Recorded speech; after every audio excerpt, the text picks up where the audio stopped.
ورنہ ہائی کورٹوں میں full bench کیوں نہیں بنائے جا رہے, آئینی بینچ کیوں نہیں بنائے جا رہے ہائی کورٹ؟ جواب دینا اس بات کا. یعنی جہاں ججز, یعنی پھر یہ سوال تو ہے کہ جہاں ججز کنٹرول ہو جاتے ہیں, جہاں مسئلہ کوئی نہیں ہے, تو پھر بنائے نا, پھر چھوڑیں اس بات کو. کنٹرول اس طرح کا امپریشن کیوں آئے آپ بنائیں فل کورٹ جہاں بنانے ہیں, آئینی بینچ بنانے ہیں, بنائے وہ ہائی کورٹوں میں نہیں بنا رہے.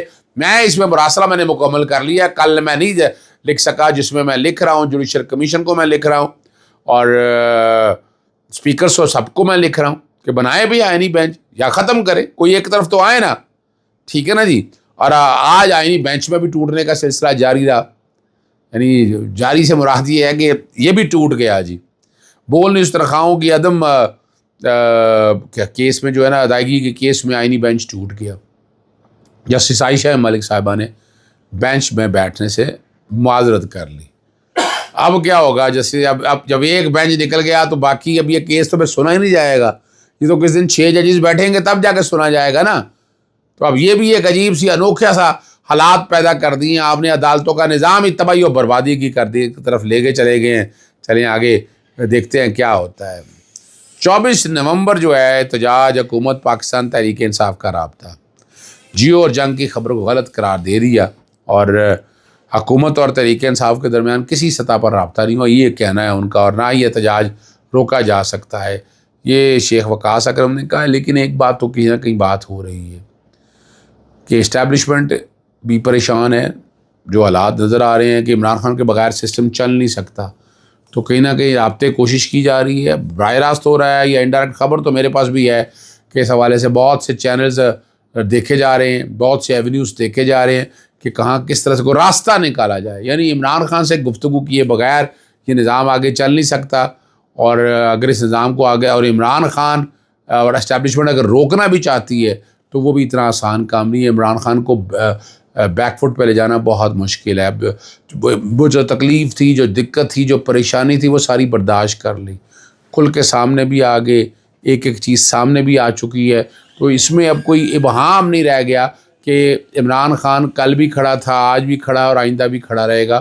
اس نے اپنی ثابت قدمی سے یہ ثابت کیا کہ وہ اگر چاہتا ہے, اگر وہ اور زوراور تو ہے نا, اور سب سے بڑی بات ہے اسٹرانگ نو کا آدمی ہے, اسی لیے وہ کھڑا ہوا ہے. تکلیفیں برداشت کر لی اس نے, لیکن آپ نے آپ کو پیچھے نہیں لے کر گیا. ٹھیک ہے نا جی. آگے ایک خبر جس پہ گفتگو ہونی ہے, فوج ہمارا اپنا ادارہ ہے, ہم کسی غیر سے مدد نہیں لے رہے. ملک کو سنگین معاشی صورتحال سے نکالنے کے لیے اگر فوج حکومت کی مدد کر رہی ہے تو عدلیہ سے بھی امید کرتا ہوں کہ وہ بھی ہماری مدد کرے. یہ وزیر دفاع پوچھنا تھا کہ یہ ہماری سمجھ سے باہر ہے کہ معاشی صورتحال میں کیسے مدد ہو سکتی ہے یا کیا ہو سکتا ہے. لیکن بجٹ کٹ ہونے کی تو باتیں نہیں ہو رہی, نہ کوئی ایسی بات ہے. پھر کیا, کس بنیاد پر انہوں نے کہا؟ باتیں زیادہ لمبی ہو جانی ہے, پھر تفصیلی بات کروں گا. میں نے میڈیا سے جو گفتگو کی وہ سن لیجئے گا. پی این آئی ایل ایس والے جسٹس عالیہ نیلم نے کیس کی سماعت مقرر نہیں کی, اس کے لیے جلدی سماعت کی درخواست آج دائر کر دی ہے. باقی 144 کے نفاذ کے حوالے سے جسٹس احمد ندیم مرشد کے پاس معاملہ چلا گیا. وہ جو حالانکہ وہ جسٹس شاہد کریم سن رہے تھے, اب پتہ نہیں آج کیا کرتے ہیں. ان سے ان کے سوال نے یہ سوال اٹھایا تھا, اور اب اس جج صاحب نے بیٹھ کر فیصلہ کرنا ہے کہ وہ کیا کرتے ہیں. سنیے گا, میں نے میڈیا سے گفتگو کیا. اب مراسلہ مکمل ہو گیا ہے کہ صرف اور صرف آئینی بینچ سپریم کورٹ میں کیوں بنائے گئے ہیں, باقی ہائی کورٹوں میں ابھی تک آئینی بینچ کیوں نہیں بنائے گئے. یہ ثابت کر رہا ہے کہ بدنیتی ہے حکومت وقت کی. وہ صرف سپریم کورٹ کو کنٹرول کرنا چاہ رہی تھی. آپ کے سامنے ہے تمام ہائی کورٹوں کے اندر جو ہے, کیا یہاں آئینی پٹیشن نہیں, سب سے زیادہ آئینی پٹیشنیں ہائی کورٹوں میں ہیں. ورنہ سپریم کورٹ میں آئینی بینچ بھی روکا جائے, جب تک ہائی کورٹوں میں نہیں آئینی بینچ بنتے تو سپریم کورٹ میں ہیئرنگ کیوں جاری ہے. اور 26ویں آئینی ترمیم کا جب تک فیصلہ نہیں ہو جاتا تب تک جو ہے آئینی بینچ کے اوپر سماعت جو ہے وہ روکی جائے, وگرنہ ہائی کورٹ کے اندر بھی آئینی بینچ بنائے جائیں. اور اس کی وجہ یہی ہے کہ سب سے زیادہ تو ہائی کورٹ کے اندر آئینی معاملات کا زیر التوا پڑا ہوا ہے. اور اس کا ثبوت دے دیتا ہوں سیکشن 144 کے نفاذ کے حوالے سے. یعنی اور آج درخواست دائر کی وہ سنگل جج کے پاس ہے, اور آپ دیکھ رہے ہیں کہ وہ ڈیلے ہو رہا ہے. پھر آپ آ جائیں صرف یہی بات نہیں ہے پی این آئی ایل لسٹ کے اندر ڈالنا، لوگوں کو لسٹ کے اندر ڈالیے تاکہ ملک سے باہر وہ نہ جا سکیں. اس میں آج درخواست دائر کی تھی، اس میں عدالت کا کہنا تھا کہ آپ ارلی ہیئرنگ کی سماعت دیں. بھائی سارے جتنے آئینی کیسز ہیں لگائیں پہ آئینی بینچوں کے سامنے بیٹھ کر فیصلہ کریں.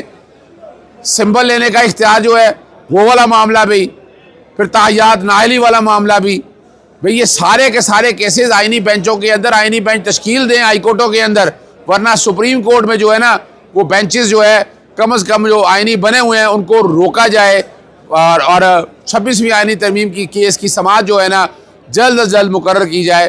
باقی 24 نومبر کے حوالے سے آپ کو پتہ ہے 144 کے نفاذ کے حوالے سے آئینی درخواست دائر کی تھی، یعنی انہوں نے مذاق بنایا ہوا ہے. پہلے نظر بندی کے آرڈر جاری کرتے تھے، وہ عدالت نے روک دیا ہے، مگر اب 144 کا نفاذ کر کے لوگوں کو روکنا چاہتے ہیں. اسلام آباد میں تو دو مہینے کے لیے لگا دی 144، اب یہاں پنجاب کے اندر 144 نفاذ کا روکنے کے حوالے سے درخواست کی سماعت کے لیے درخواست دائر کی ہے. امید ہے کہ یہ بھی یہاں آئینی بینچ بنے گا اور بینچ بن کر اس سارے معاملے کو دیکھے گا اور جو معاملہ جو ہے وہ منطقی انجام کی طرف جائے گا. اجازت چاہتا ہوں. السلام علیکم. اللہ حافظ. پاکستان زندہ باد.